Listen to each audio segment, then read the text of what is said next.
La youtubeuse et fondatrice de la marque Martine Cosmétiques a demandé à ses 1,3 million d'abonnés sur Instagram de lui poser des questions auxquelles elle répondrait dans une vidéo YouTube. C'est chose faite puisqu'elle a publié, il y a quelques jours, une vidéo intitulée Chicha Make-up de la vérité.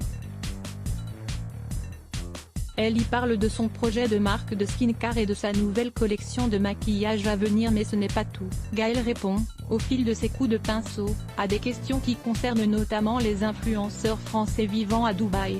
Des produits, plus douteux les uns que les autres. À la question vivre à Dubaï, ça t'attire ou pas? La youtubeuse est catégorique, non, absolument pas. Je préfère rester près de ma famille, je trouve ça plus important, même si elle concède que c'est très attirant.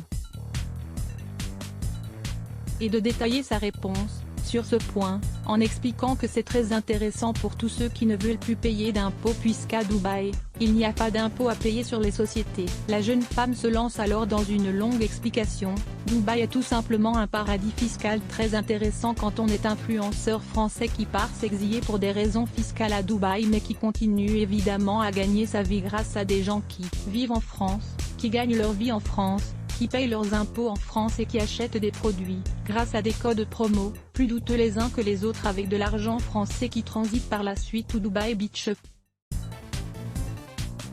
Elle sous-entend donc que les stars de télé-réalité françaises qui s'y sont exilées continuent à profiter des Français avec leurs pratiques malhonnêtes de dropshipping.